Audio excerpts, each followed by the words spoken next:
Eccoci qua insieme. Allora, prima di andare proprio nel merito specifico e analizzare il sentiment, le motivazioni, come avevo detto dalla parola del nostro rappresentante del Partito Socialista Italiano, volevo sentire un'opinione tecnica, ve l'avevo pronunciata, del professor Trabucco, costituzionalista, relativamente alla specialità, quindi regione a statuto speciale, perché questa è un'altra componente che incuriosisce anche, quindi vedere tecnicamente una voce terza che cosa ne dice. Sentiamo l'intervista.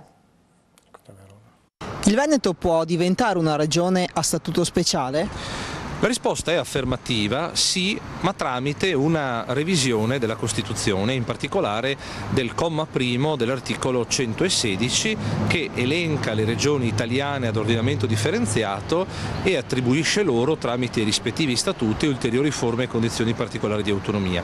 Però io credo che sia opportuno stare attenti a non confondere i piani, cioè con quanto è accaduto domenica scorsa. Allora, domenica 22 ottobre si è celebrato questo referendum consultivo regionale con cui si chiedeva al corpo elettorale veneto se desiderava che la regione ottenesse forme e condizioni particolari di autonomia. Però la Corte Costituzionale, con la sentenza numero 118 del 2015, ha letto questo quesito referendario non in relazione all'attribuzione del Veneto della specialità al pari delle province autonome di Trento e Bolzano, ma pur essendo un referendum un momento anteriore ed esterno, per l'avvio del terzo comma dell'articolo 116 della Costituzione, quindi quella norma che consente alle regioni ordinarie, tra cui il Veneto, di ottenere maggiori competenze. Il Presidente della Giunta regionale del Veneto, Zaia, intende chiedere poi tutte le 23 competenze che il terzo comma dell'articolo 116 consente. Ieri la Giunta regionale, che è stata convocata dal Presidente proprio per valutare l'esito referendario, ha approvato due distinte deliberazioni. La prima deliberazione, che contiene un disegno di legge costituzionale che poi dovrà essere trasmesso al Consiglio, con cui si chiede la modifica del primo comma dell'articolo 116, cioè di inserire il Veneto tra le regioni a statuto speciale. Questo poi sarà il Consiglio regionale che, in base al secondo comma dell'articolo 121 della Costituzione, presenterà il disegno di legge alle Camere e seguirà semmai l'iter dell'articolo 138. Dall'altra parte c'è un'altra deliberazione della Giunta, adottata sempre nella seduta di ieri, con la quale la Giunta medesima ha approvato un disegno di legge che dovrà essere trasmesso nei prossimi giorni al Consiglio, con cui si chiede appunto l'avvio del terzo comma dell'articolo 116, cioè un disegno di legge con cui si elencano le materie che la Regione potrà ottenere se il terzo comma troverà la sua conclusione definitiva con l'approvazione della legge a maggioranza assoluta dei componenti delle due Camere. Prego, Avvocato, ad aggiungere un particolare. Beh, chiarissima l'esposizione, quindi è solo l'ultimo dettaglio che va ripreso ed è corretto, ma è importante ripeterlo. Allorché all'esito della trattativa tra la Regione e il Governo ne seguisse un accordo, quell'accordo deve essere tradotto in un disegno di legge che il Governo presenterà alle Camere e che le Camere discuteranno e debbono però approvare, come dice il 116, a maggioranza assoluta dei componenti. Che non è un dettaglio di poco conto, quindi di cui si era parlato anche alla fine, nota politica, probabilmente al di là delle categorie di centrodestra e centrosinistra, chiunque vada dal governo anche dopo le elezioni prossime di primavera, nuova riforma ci potrebbe essere una contrapposizione territoriale dei parlamentari, perché è chiaro che le altre regioni che ancora non hanno l'autonomia o non hanno i requisiti per poterla ottenere, probabilmente non voteranno a favore. Quindi è giusto dire non creiamo tante aspettative, però guardiamo questa realtà con la convinzione che se il Veneto è compatto, a Roma devono veramente tremare. È l'aspetto psicologico di cui si diceva. Questo è il punto forte politicamente. Prinzato, il debutto è un'altra patata bollente aggiunta alla prima, quindi lei ha toccato il discorso appunto di una percezione, un malessere, eccetera. C'è un malessere generale comunque, c'è un cambio di tendenze, di espressioni di voto in Europa, quindi al di là del Veneto che si manifesta, al di là della Catalogna che è in subbuglio, poi vediamo quello che sta succedendo, che fa un po' rabbrividire perché si sono prese anche delle misure veramente forti e sconcertanti. Ci sono tanti popoli nel contesto d'Europa che stanno alzando in qualche modo e manifestando un malessere e un'esigenza. Sì. Non va trascurato questo, non da ultimo le elezioni in Austria che da una parte si sono riversate rispetto al passato dalla parte opposta, quindi tendenza anche alla destra a dare un imprinting importante. Questo Sono i cicli e ricicli della storia, però non vanno sottovalutati. Sì, non vanno sottovalutati, vanno letti correttamente secondo me, non dico... Che chiave di lettura da lei, poi do la parola a tutti gli altri. Non è senz'altro semplice, è un movimento estremamente complesso quello che sta avvenendo in tutto il mondo. C'è da dire una cosa che raramente sento affermata, il fatto che il malessere che viene manifestato bisogna vedere se sia giustificato o se non sia giustificato. A manifestare malessere, la voce del malessere viene espressa prevalentemente da popolazioni, nazioni o all'interno di stati che fino ad oggi hanno goduto di un benessere ineguagliato nel resto del mondo. Quindi dice appena c'è qualcosa che non va... C'è una celebre studiosa francese, una filosofa francese parigina, che sostiene che al giorno d'oggi il cittadino arrabbiato sia sempre giustificato, senza che egli debba motivare quale sia la causa del suo malessere, della sua rabbia. Ecco, senz'altro allora possiamo parlare di disagi oggettivi, o meglio, di disagi derivanti da cause oggettive, altrettanto si può parlare di disagi derivanti da cause indotte. Quindi, se lei mi dovesse chiedere di fronte a una persona il cui stato di disoccupazione permane da anni, sicuramente le direi lo stato di malessere è oggettivo, è fondato su un problema essenziale, il problema della mancanza di lavoro, che non è solo mancanza di denaro, ma è anche una visione di se stessi in qualche modo svilita, perché si perde un senso di pienezza nella mancanza Però anche nel del sud è lavoro. ancora peggio che non qua. Nel sud è un po' peggio, infatti questo è uno dei dovuto... casi che stavo dicendo, si sente molto più forte questa istanza autonomistica in Veneto, lasciamo stare la questione della Sicilia perché lì godono di statuto speciale. Quindi facciamo paragoni con regioni la cui struttura dal punto di vista giuridico possa essere comparabile con la nostra. La Basilicata, per esempio, o la Puglia hanno godono dei medesimi diritti dei quali gode la Regione del Veneto. Lì la mancanza di autonomia, o meglio, il desiderio di autonomia è meno avvertito, è sempre stato meno avvertito rispetto che da noi. Perché? Sicuramente c'è da considerare un aspetto che è economico, cioè in Veneto c'è una produzione di ricchezza che è, credo, difficilmente comparabile con quella della Basilicata, che ha anche un numero ristretto, un numero estremamente esiguo di popolazione, e quella della Puglia. Ma c'è anche qualcosa d'altro. Secondo me c'è il fatto che, ripeto, in questo momento vedo non solo in Italia ma in tutta l'Europa, in tutto il mondo, quindi a livello transnazionale, che perdite di benessere a livello collettivo vengono vissute paradossalmente con molta maggior difficoltà da chi quel benessere l'ha conosciuto pienamente fino al giorno prima. Quindi è una questione anche, lei la mette anche economica, cioè pienamente economica. È senz'altro sul fatto che sia una questione economica non c'è dubbio, penso non che se non ci fosse in mezzo la questione economica questo referendum non sarebbe stato nemmeno fatto, perché è evidente che la questione economica è centrale, è anche una questione di prospettiva. Poi, ripeto, le situazioni, io mi auguro anche, sono assolutamente sincero in questo, mi auguro molto profondamente che se dovesse essere raggiunta l'autonomia, una maggiore forma di autonomia per la Regione del Veneto, vi sia una classe politica, indipendentemente dalla sua connotazione, vi sia una classe politica in grado di gestire questa maggiore autonomia dalla quale derivano maggiori responsabilità. Perché se vedo quello che è stato fatto negli ultimi 20 anni, l'ho sentito anche dire prima, nessuno si è mai fatto carico delle istanze del Veneto. È pur vero, ma è altrettanto vero che negli ultimi 22-23 anni ci sono stati 15 anni di presidenza Galan e 7-8 tra poco anni di presidenza Zaia, per cui io mi auguro che ci sia una classe politica in grado di gestire questa maggiore autonomia. Certo è che la nostra regione, a detta anche di chi viene da fuori, rispetto alla media italiana va molto meglio di altre regioni dove c'è il disastro più assolutamente, totale. Anche per questo dico, è singolare il fatto che non la richiesta di autonomia. Per questo io prima distinguevo, non è detto che la richiesta di autonomia indichi un malessere, la richiesta di autonomia può avere ha un senso specifico.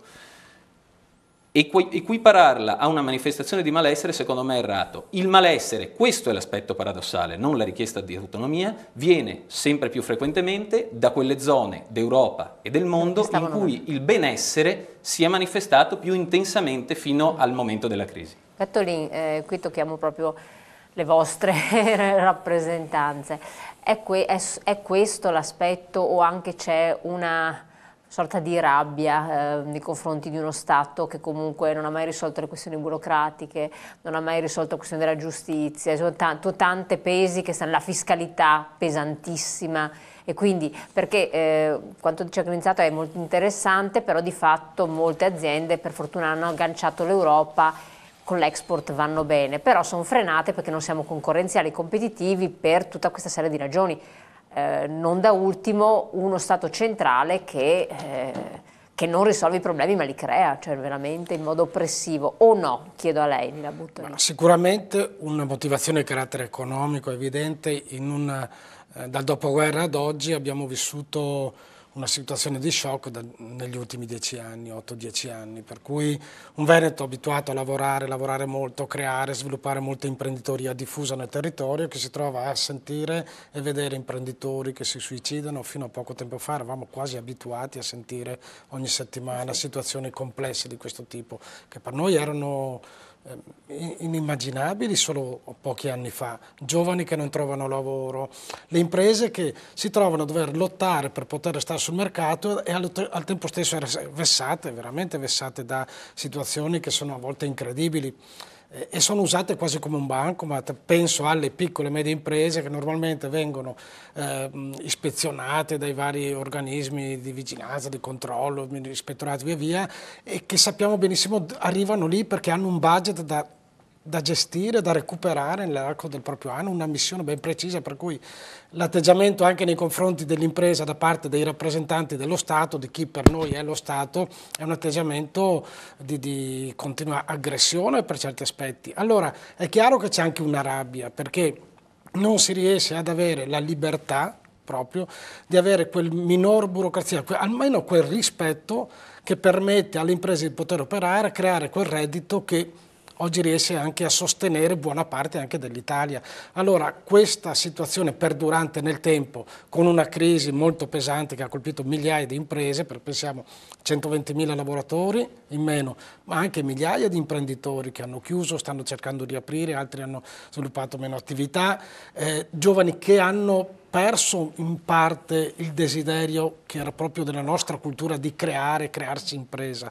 Allora in un contesto come questo penso sia importantissimo poter dare un segnale chiaro che la cosa pubblica, che lo Stato deve cominciare ad essere a fianco ed avere i nostri imprenditori come riferimento un'amministrazione regionale con cui può dialogare e verificare la capacità di gestione, la capacità di dare risposte concrete. Altrimenti questa situazione rischia di diventare sempre più complessa e non so se magari viene utilizzato più l'aspetto dell'identitario, popolo e quant'altro. Io non so, non penso sia questo un elemento di estremamente significativo in questa fase. È importante poter dare invece risposta e capire come gli operatori delle imprese si trovano in una situazione veramente complessa e non può più essere che lo Stato continua a non essere a fianco, ma continua diventa quasi una controparte molto pesante e quotidiana, perché la burocrazia, le leggi, le imposizioni, è anche difficile riuscire a contarle, a numerarle. Ci hanno provato tante ricerche imprese, ogni giorno ne nasce una qualcosa. Allora, e poi a vedere come a fronte a queste significative risorse, si accetta ancora una situazione di grave spreco di altre regioni, non è un problema di nord-sud. Abbiamo qualche altra regione anche vicina magari che ha un gettito fiscale molto ridotto rispetto a quanto riceve dallo Stato. Il problema è vedere queste disparità di comportamento che non trovano un'adeguata risposta. A livello nazionale si discute di tutto, ma sono 20 anni che non si fanno riforme e non si danno segnali concreti. Oggi è necessario fare questo.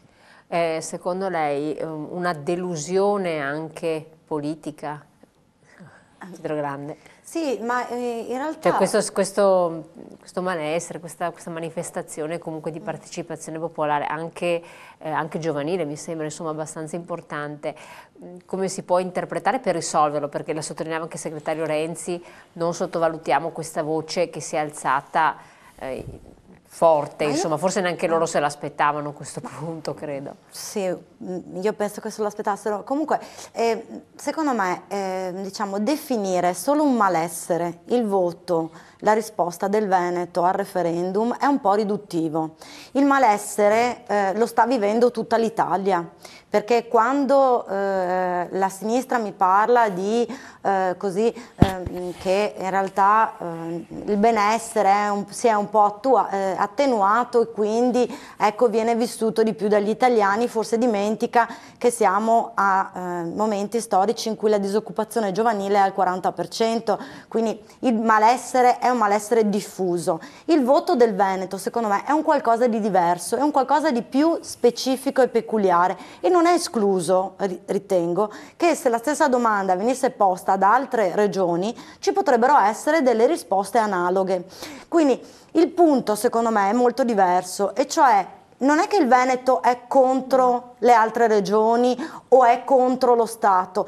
Questa contrapposizione viene posta da coloro che non vogliono concedere una maggiore autonomia al Veneto, quindi con diciamo una dietrologia spiccata per cui no, vabbè, ma allora voi volete diventare autonomi, indipendenti e quant'altro. Il punto della richiesta dei cittadini veneti è quella di poter gestire meglio e ottimizzando le risorse che sono in Veneto.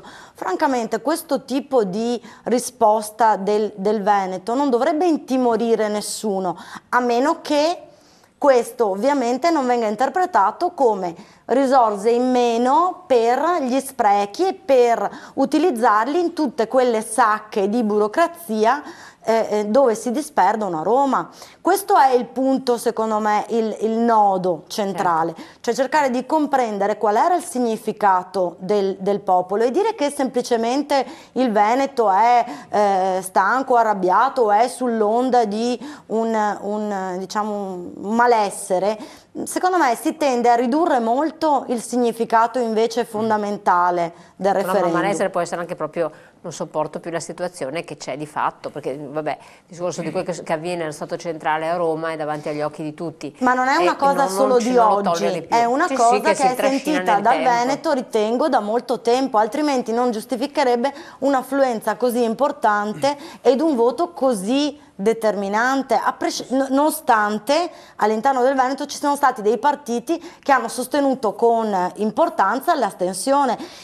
Se nonostante questo in realtà il voto è stato così numeroso e in senso così favorevole all'autonomia, nonostante anche le indicazioni dei partiti diverse, dimostra che invece la regione ha un interesse ben chiaro, che poi debba essere sviluppata secondo quelle che sono le possibilità della Costituzione è da vedere. Posso, solo telegraficamente, io sono perfettamente d'accordo, in questo dicevo distinguiamo la richiesta di autonomia da una manifestazione di malessere. Non è detto, non l'ha mai detto nessuno e non è stato detto da nessuna parte che se c'è richiesta di autonomia questo è sintomo di malessere. Perché siccome tu mi hai detto, immagino ti riferissi a me e alle sinistre, prima dicono... Sì, no, perché prima hai detto... Mi va anche bene come attributo, ma insomma no, immagino fosse riferito a me. Non sostengo affatto, anzi dicevo proprio l'opposto, attenzione, non è vero che richiesta di autonomia uguale manifestazione di malessere. No, ma tu lo dicevi in senso diverso, e cioè che in realtà questo malessere non è proprio un malessere, è che eravamo abituati troppo bene prima. No, non sto dicendo questo. È in sintesi il significato, che mi sembra un po' avulso dalla realtà. Vuol dire che allora mi sono spiegato male io. Questo lo riferivo in una visione generale, globale del mondo, visto che mi era stato fatto riferimento a elezioni transnazionali, allora nel quale dicevo si considera sempre più in maniera più rilevante il malessere da parte di quelle classi sociali che fino ad oggi il malessere non l'hanno mai manifestato, e su questo non c'è dubbio, non avevano motivo di manifestarlo, possiamo dire anche questo, avevano minor motivo di manifestarlo. Questo sto dicendo io, ma guai a confondere, a fare una sovrapposizione tra autonomia e malessere. L'autonomia è un principio che ha dei fondamenti giuridici, politici, sociali, ben fondati dal mio punto di vista. Sto esprimendo un punto di vista mio personale. Io sono assolutamente aperto a questa posizione. Altra questione è dire attenzione perché è un segno di malessere. No, ci sarà stato chi ha usato lo strumento referendario per manifestare un disagio personale, collettivo, quel che si vuole, ma c'è anche una gran parte della popolazione che in maniera ragionata ha ritenuto più utile un assetto autonomistico rispetto al sistema attuale che abbiamo. Io penso che quello che è stato detto prima riguardo le piccole e medie imprese vada in questa direzione, che poi anche lì, per l'appunto, in un settore specifico ci sia un malessere, un disagio economico che è innegabile in questo periodo da anni, ma le due cose non debbono essere confuse l'una con l'altra. Questo stavo dicendo io, non che l'autonomia sia per forza indice di malessere, tutto il contrario, anzi. No, ma soprattutto è molto più... No, avvocato Morosin, che dopo chiedo, dopo vi do la parola, e Moschini, così dopo la parola a tutti. Sì. Lei cosa diceva al riguardo? Doveva dire... No, la mia opinione è che, intanto sono stupito, non sapevo che esistesse il Partito Socialista, quindi mi fa piacere che è tornata anche la Democrazia Cristiana, però onestamente io sono non ha mai smesso di esistere. Molto liberale di pensiero, però chi ha sostenuto di non andare a votare o chi ha detto che il referendum è una forma, è una sciocchezza o addirittura inutile, qualcuno anche ha detto, mi pare Bobo Craxi, che è una forma di, ha usato un'espressione ancora peggiore, sostanzialmente dovrebbe starsene, non è del Partito Socialista, dovrebbe starsene un po' quieto, ecco, nell'opinione. Io penso che il 98,1% dei veneti abbia messo a tacere tutte queste voci che evidentemente non volevano sentire l'opinione dei veneti. Io ritengo che ci sia invece un grosso, lo diceva anche Moschini ben argomentandolo prima, un grosso valore identitario dietro questo voto, oltre che di rivendicazione di autonomia. Ed è questo che ha messo preoccupazione nei palazzi del potere a Roma.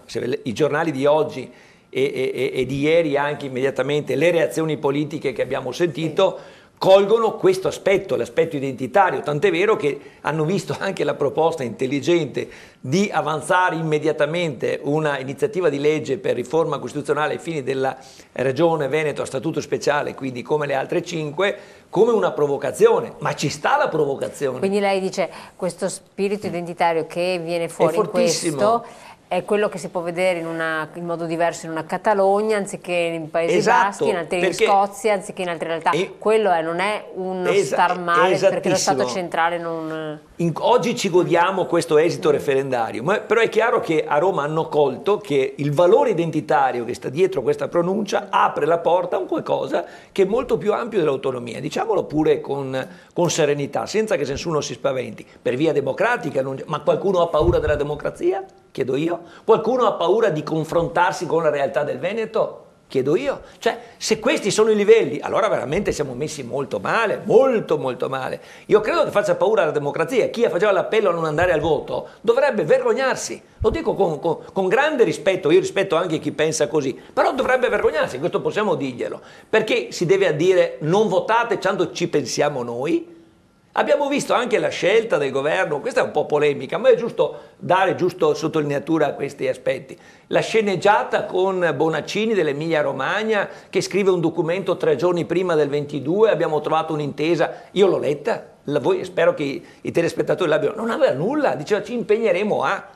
Ma che roba è questa? Cioè questa è l'Italia che se non ci fosse stato il referendum, se non ci fosse la proposta di rilancio per lo statuto speciale, se non ci fosse dietro ancora l'indipendenza del Veneto per via democratica e istituzionale, questi ci prendono in giro altri 30 anni e io non voglio essere preso in giro. Ecco perché qui ci ho scritto la data in questo omaggio che mi è stato fatto da un artista del vetro, 22 ottobre 2017. È una data dalla quale non si torna indietro. È un passaggio verso una nuova sponda. L'interlocutore veneto d'ora in poi è rispettato, perché altrimenti rischiano grosso, cambia lo scenario della politica. Lo diceva giustamente Antonio Polito sul Corriere, attento osservatore, in un editoriale l'altro giorno, dice: questo voto condizionerà le prossime elezioni della campagna elettorale per il rinnovo del Parlamento. È inevitabile, quindi il Veneto è fucina di confronto sulla realtà dei fatti, non sulle furbizie italiane. Ecco il valore di questo referendum. L'Italia vive di furbizie,